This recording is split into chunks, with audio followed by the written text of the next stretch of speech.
Na yung ating pansit. Babad natin para madaling haluto. Alas 12:20 na dito ng tanghali. Tapos ganun. Pero mas okay lang yung ganun. So, ayan na. Nababad ko na rin naano ko na rin. Nahiwa ko na rin yan siya. Tapos, ito yung ating sahog. I-try natin yan. At yung chili flakes. Di ko lang sure. So, buksan na natin yung ating gasol. Dito na tayo magluto sa pinaglutuan ng egg. So, dyan na tayo. Lagyan na natin ng konting oil. Natin ang kawali, guys, kasi maliit itong isa. So, lipat natin dun sa malaki. Ayan. Ayan siya, oh. Yung malaki. Tapos, grabe. Ang mga ano ko, ayan. Ito, grabe ang sakit.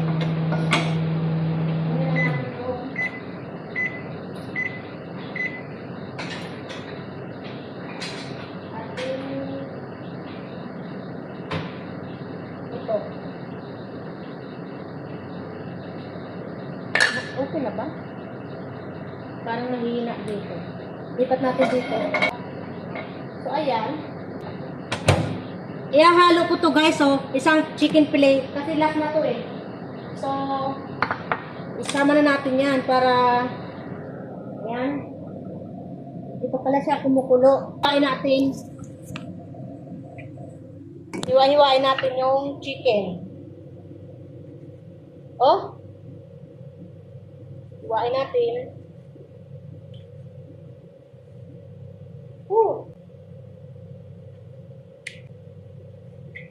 Parang ano po sito. Okay. Kumukulo na. Ito na siya. Guys, nag-prito na siya. Chicken. Para maluto na yan. Ayan. Tapos nakapoy natin, guys. Sabay na natin pala yung konting carrots. Ayan. Para wait lang. Yan kayo. Ilagay na natin yung carrots. Ay, nakasabay yung ano. At ilagay na rin natin to, oh, guys.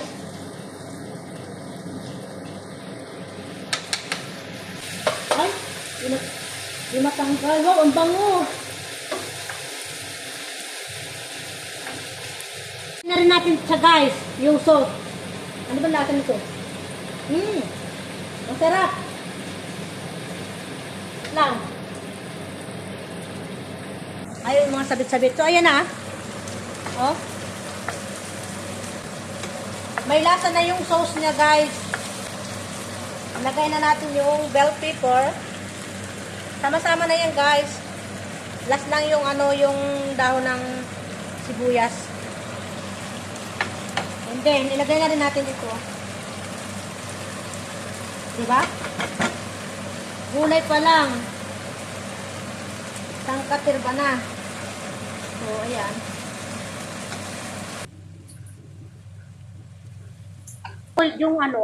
Yung pansit. Yung ating pansit, ay hindi pa pala yung ating gulay. Sorry, guys. Ito yung pansit. Ibabad ko muna yan dyan. Papakulan ko muna siya dyan. Lagyan ko ng kaunting asin, tsaka magic sarap. Hindi ako naglagay dito ng magic sarap. Patayin muna natin yan. Hindi ako naglagay ng magic sarap dyan kahit ano wala akong nilagay. Pero lalagyan ko lang siya. Tapos, saka na natin ilalagay yung pansit dan. Huwag na natin pag-amin kasi malalata yung gulay. So, ayan. Nilagyan ko lang siya ng kasi okay na yung niya, yung lasa nung seasoning. Pero titikman ko lang siya, guys. Tikman ko lang.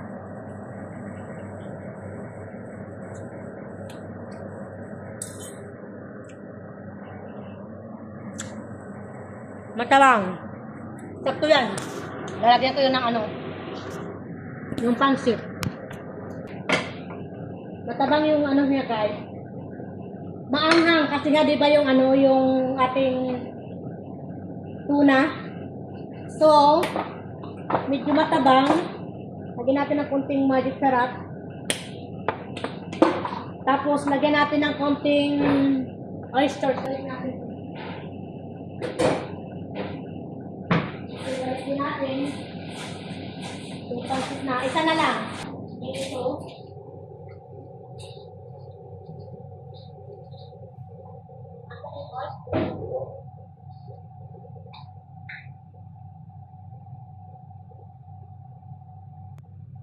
Para ito wala na yung chicken pili natin tapos na. So naganda-ganda yung kulay niya guys, na brown. Kumukulo na yung ating pancit. Wait na lang natin siyang lumambot para lumambot siya para malagay natin dito. So, ayan na. Ngayon, okay na yung noodles. Feeling ko okay na siya kasi pangit naman pag sobrang lata. Hindi ko na tinanggal yung tubig niya kasi kusa na siyang nawala. So ilagay na siya natin dito. Okay. So nice. Very easy guys.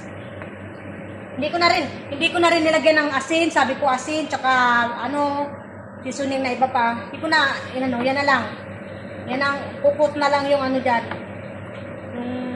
Pagluto na, ibig sabihin kainan na. Ayan. Hindi ko lang sure kung anong lasa nito, guys. Kasi diba, yung ano niya, yung sa gulay, sakto na yung lasa. Pero hindi ko lang alam dito sa pansit. Kung anong matabang ba, ano. So, tingnan natin. Para ma-sure natin kung anong lasa. Doon lang muna tayo sa pansit.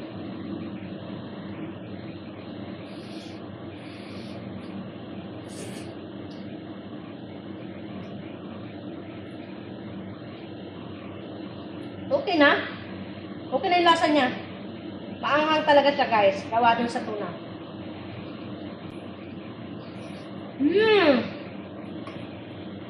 Dami.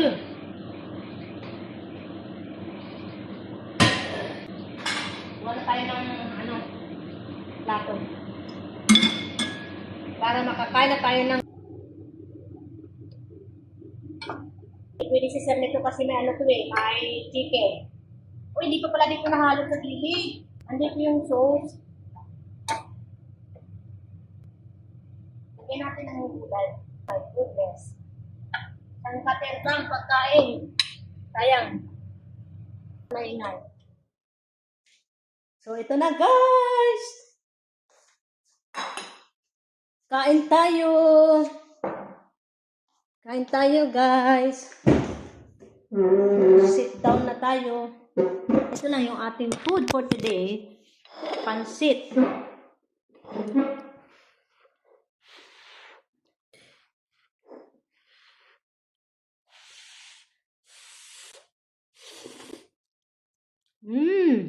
So yummy. Feeling ko pag pag lumamig, maalat ng konti. Pero hindi siya maalat, as in sakto lang. Pero kung dilagyan ko pa to ng ano, asin o ano pa man, siguro aalat to.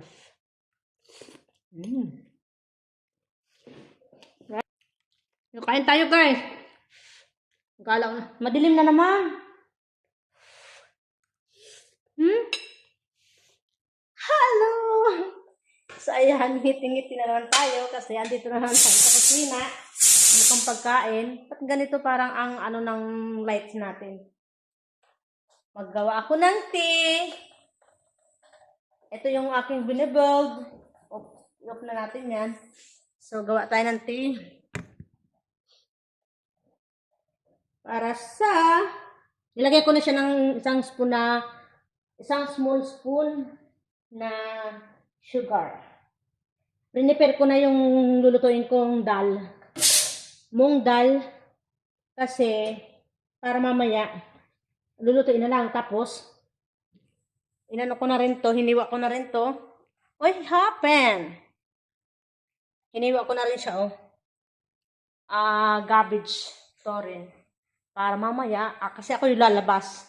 Pupunta ako ng labas. Mag-walking ako dun sa may metro. Kasi talagang hindi na maganda yung aking nararamdaman. Parang anong tawag dun? Basta iba. Wait lang, ha? Kumukulo na siya, guys. Ayan na. Ilagay na natin yung tea. 2 spoons of tea.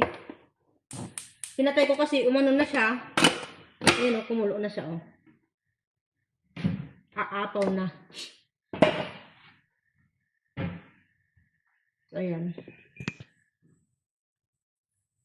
Hop. Hop, hop. Then, tignan natin siya ng ilang minuto. Tapos 4. Nga. Hindi ko alam, basta feeling ko lang ha. Iba ang pakiramdam ko ngayon. Mga ilang araw na. Kasi, baka nasusobra na ako sa kain. Nasusobra na sa kain.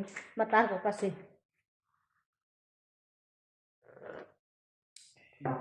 Hindi ko naman gusto ang tea. Pero sa labas, alam nyo, sa labas, nung pumunta kami ni ma'am, sa kanister kumain kami sa labas, nagtimpla ng kape doon sa binibila talaga ng kape. Tea. Sarap! Ganyan ng kaliit na parang baso na disposable. Ang sarap. Kasi ang tamis. Sarap. Plastic, sabi hindi masarap.